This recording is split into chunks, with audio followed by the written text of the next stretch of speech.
साल 1976 यानी 1976 हिंदुस्तान में इमरजेंसी लग गई, नेताओं को जेल भेजा जाने लगा।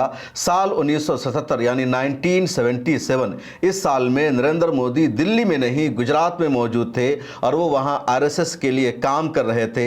आरएसएस की एक कमेटी का उनको जिम्मेदार भी बनाया गया था और वो अंडरग्राउंड होकर काम कर रहे थे, जेल जाने से खुद को बचा रहे थे, अपना रूप और भेष बदलकर वो काम कर रहे थे। कभी साधु बनते थे, कभी सिख बनते थे और ये बातें खुद उनकी बायोग्राफी में लिखी हुई है।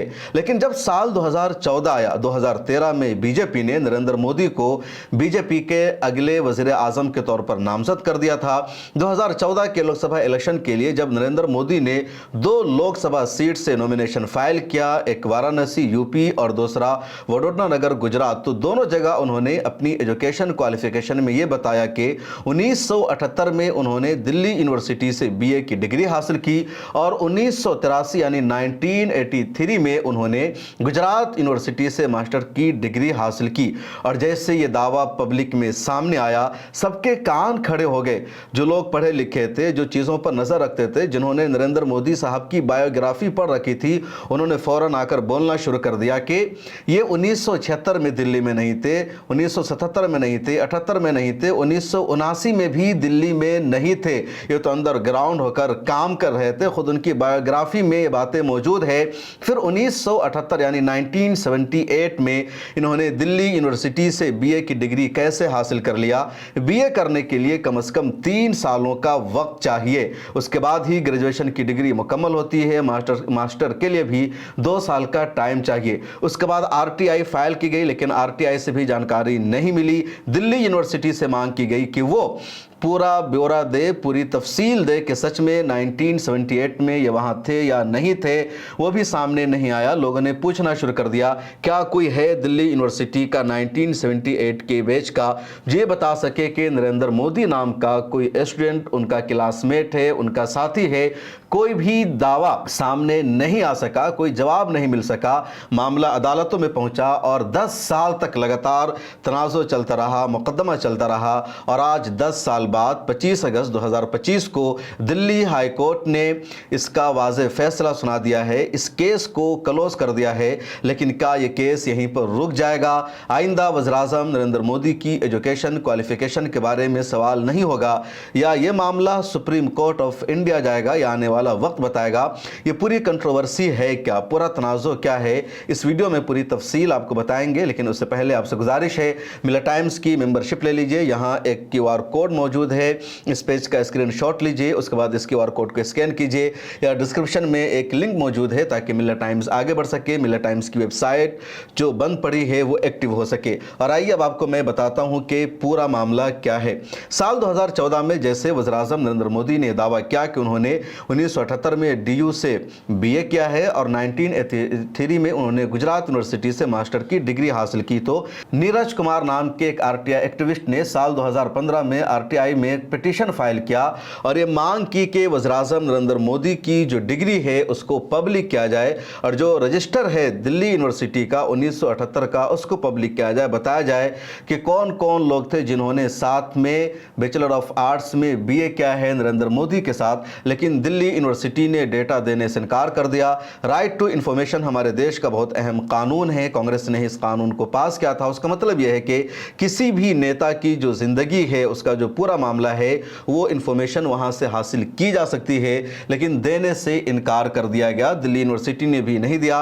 उसके बाद सेंट्रल इंफॉर्मेशन कमीशन ने यानी CIC ने दिल्ली यूनिवर्सिटी को नोटिस इशू किया दिसंबर 2016 में और कहा कि वो 1978 का रजिस्टर पब्लिक करे और दिखाए कि कौन लोग 1978 में दिल्ली यूनिवर्सिटी में बैचलर ऑफ आर्ट्स में थे, नहीं थे। दिल्ली यूनिवर्सिटी ने ये डेटा नहीं दिया और मामला पहुंचा Delhi high court. Delhi high court पहुंचकर दिल्ली यूनिवर्सिटी ने कहा कि CIC ने जो मांग की है डेटा पब्लिक करने का, वो हम नहीं देंगे और इस पर रोक लगाई जाए। चुनांचे दिल्ली हाई कोर्ट ने 2017 में CIC के ऑर्डर पर, नोटिस पर रोक लगा दिया, स्टे लगा दिया कि दिल्ली यूनिवर्सिटी को ये डेटा नहीं देना पड़ेगा। उसके बाद केस चलता रहा। जब इधर ये तनाज़ो हुआ, ये कंट्रोवर्सी हुई, तो बीजेपी के ऑफिशियल ट्विटर हैंडल से साल 2016 में वज़ीर-ए-आज़म नरेंद्र मोदी की बीए और एमए दोनों की डिग्री को रिलीज़ किया गया, पब्लिक किया गया और कहा गया कि दुनिया देख ले, जिसको सवाल है वज़ीर-ए-आज़म नरेंद्र मोदी के ग्रेजुएट होने पर या मास्टर्स होने पर उनकी ये डिग्री मौजूद है। लेकिन जिनकी मांग थी उनका कहना यह था कि दिल्ली यूनिवर्सिटी बाज़ाब्ता अपना रजिस्टर दिखाए। दिल्ली यूनिवर्सिटी ने रजिस्टर दिखाने से इनकार किया। दिल्ली यूनिवर्सिटी ने हमेशा यही कहा कि ये एक तीसरे पर्सन का मामला है, एक प्राइवेट का मामला है, प्राइवेसी मामला है, इसको पब्लिक नहीं किया जा सकता है। मशहूर वकील संजय हेगड़े इस केस की पैरवी कर रहे थे दिल्ली हाई कोर्ट में। उन्होंने जजेस से कहा कि यहां प्राइवेसी का कुछ भी मामला नहीं है। जो डेटा पब्लिक में दिखाने के लिए कहा जा रहा है, जो मांग की जा रही है, वो तो यूनिवर्सिटीज के, कॉलेजेस के नोटिस बोर्ड पर हमेशा चस्पा किया जाता है कि ये फला स्टूडेंट का रिजल्ट है, ये फला स्टूडेंट का नंबर है, ये रोल नंबर है। तो यही डेटा तो मांगा जा रहा है दिल्ली यूनिवर्सिटी से। दिल्ली यूनिवर्सिटी से कहा जा रहा है कि 1978 की अपनी फाइल, अपनी रजिस्टर को वो खोले और बताए कि यहाँ पर नरेंद्र मोदी का नाम लिखा हुआ है, ये इनका रोल नंबर है, ये इनका इनरोलमेंट नंबर है। ये डेटा मांगा जा रहा है और कॉलेजेस, यूनिवर्सिटीज़ में ये डेटा तो नोटिस बोर्ड पर लगाया ही जाता है। ये कोई ऐसा डेटा नहीं है जिसका मामला प्राइवेसी से हो, इसलिए इसको पब्लिक करना चाहिए। दिल्ली यूनिवर्सिटी की दलील ये थी कि प्राइवेसी का मामला है, इसको पब्लिक नहीं किया जाएगा और उसके बाद दिल्ली यूनिवर्सिटी ने इसको पब्लिक नहीं किया और आज 25 अगस्त 2025 को दिल्ली हाई कोर्ट ने इस केस को क्लोज कर दिया। नरेंद्र मोदी के वकील और सरकारी वकील जनरल तुषार मेहता ने दिल्ली हाई कोर्ट में हमेशा दलील दी कि प्राइवेसी का मामला है। आरटीआई के कानून के तहत उसके दायरे में किसी की सर्टिफिकेट को हासिल करना या किसने कब कहां तालीम हासिल की, उसके रजिस्टर को खोल कर देखना नहीं आता और इस तरह यह डेटा नहीं दिया गया और अब दिल्ली हाई कोर्ट ने केस को क्लोज कर दिया। लेकिन दिल्ली हाई कोर्ट के केस पर सवाल क्यों उठ रहा है? क्योंकि विकिपीडिया आप जब खोलकर देखेंगे, बायोग्राफी खोलकर देखेंगे तो खुद वज़ीर-ए-आज़म नरेंद्र मोदी फंसते हुए नजर आ रहे हैं कि 1977 में 78 में वो दिल्ली में मौजूद नहीं है। फिर दिल्ली यूनिवर्सिटी से उन्होंने बीए कैसे किया? विकिपीडिया पर पीएम नरेंद्र मोदी के बारे में जो लिखा गया है, मैं चाहता हूं कि मैं आपको डायरेक्ट पढ़कर बताऊं क्योंकि पीएम का मामला है, कुछ भी गलत डेटा नहीं जाना चाहिए। अब विकिपीडिया में लिखा हुआ है, इन 1978 Modi receives a bachelor of arts BA degree in political science from the school of open learning.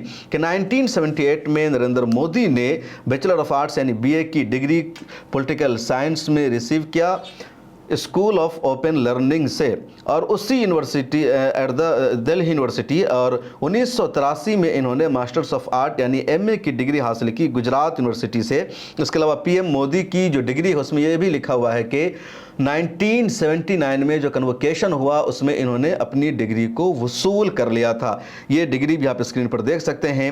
अब आगे वज़ीर-ए-आज़म नरेंद्र मोदी के बारे में विकिपीडिया पर लिखा हुआ है, कई जगह इनकी बायोग्राफी के बारे में भी लिखा हुआ है कि इन जून 1975 prime ministers Indira Gandhi declared a state of emergency in India that lasted until 1977। के 1975 में प्राइम मिनिस्टर इंदिरा गांधी ने इमरजेंसी लगा दिया इंडिया में और वो 1977 तक बाकी रहा। इस पीरियड में, इस एरिया में known as emergency, many of the political opponents were jailed। कि इस दौरान बहुत सारे पॉलिटिकल मुखालफिन को जेल भेजा गया, अपोजिशन लीडर्स को जेल भेजा गया, उन पर पाबंदियाँ लगाई गई। और इस दौरान मोदी को गुजरात लोक संघर्ष समिति जो आरएसएस की एक ऑर्गेनाइजेशन है उसका महासचिव बनाया गया, जनरल सेक्रेटरी बनाया गया और इनकी जिम्मेदारी थी कोऑर्डिनेशन के गुजरात में इमरजेंसी के दौरान कैसे कोऑर्डिनेशन को अंजाम देना है। आगे इस विकिपीडिया पर लिखा गया, shortly afterwards the RSS was banned, Modi was forced to under ground in Gujarat and frequently travel in disguise to avoid arrest, once dressing as a monk and once as a Sikh। के RSS की committee का इनको जिम्मेदार बनाया गया और मोदी को underground Gujarat में होना पड़ा। उसके अलावा इन्होंने लगातार सफ़र भी किया, अपना भेष बदलकर, अपना रूप बदलकर, जैसे कभी साधु के भेष में गए, कभी सिख के भेष में गए।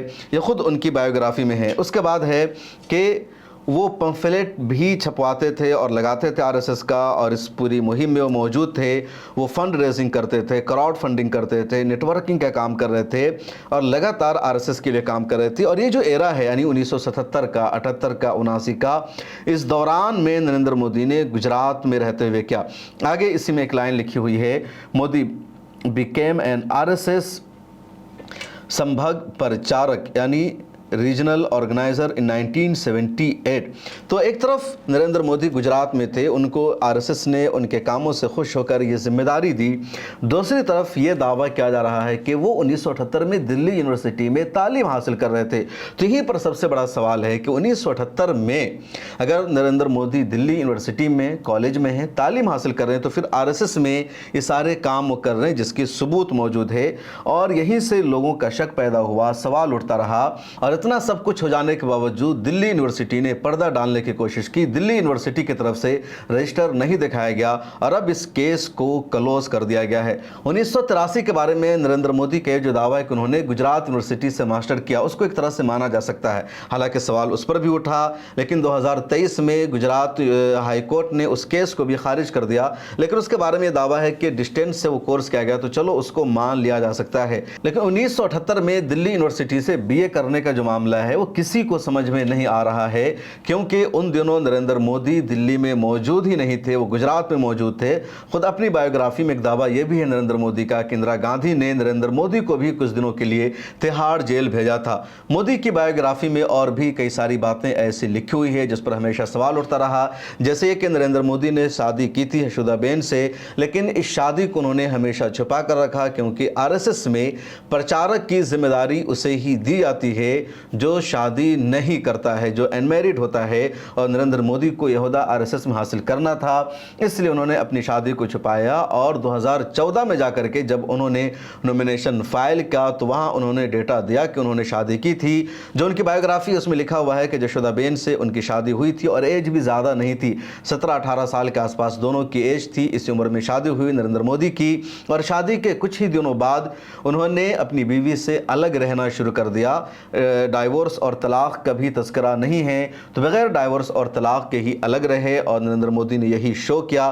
तो ये भी उनके बारे में बताया जाता है। उसके अलावा नरेंद्र मोदी के बारे में यह भी है कि उन्होंने चाय का स्टॉल लगाया, प्लेटफॉर्म पर चाय बेचा, और इस तरह उनकी ज़िंदगी आगे बढ़ती रही। और भी कई मामले उनकी ज़िंदगी से जुड़े हैं। इस वीडियो में मेरा मकसद उनकी ज़िंदगी और उनकी बायोग्राफी को बताना नहीं, बल्कि जो डिग्री का मामला है कि दिल्ली हाई कोर्ट ने इस केस को खारिज तो कर दिया है, क्लोज तो कर दिया है, सुप्रीम कोर्ट भी मामला जा सकता है, लेकिन जो सवाल था वो अभी भी बरकरार है। और इन सवालों का जवाब कौन देगा, कैसे देगा? और यहीं से बात समझ में आती है कि इंसान के पढ़ने की जो उम्र होती है, या कम से कम 20 साल तक की जो लाइफ इंसान की होती है, उसको डिग्री हासिल करने पर फोकस करना चाहिए, तालीम के हुसूल पर फोकस करना चाहिए, एजुकेशनल एक्टिविटी जो होती है उस पर ही फोकस रहनी चाहिए। इस दौरान में कुछ और नहीं करना चाहिए। नहीं पता कब इंसान क्या बन जाए, किस ओहदा और पोजीशन पर पहुंच जाए। और कुछ ओहदे ऐसे होते हैं जहां डिग्रियां मैटर करती है, जहां क्वालिफिकेशन मैटर करता है, और उस वक्त जब इंसान बड़ा बन जाता है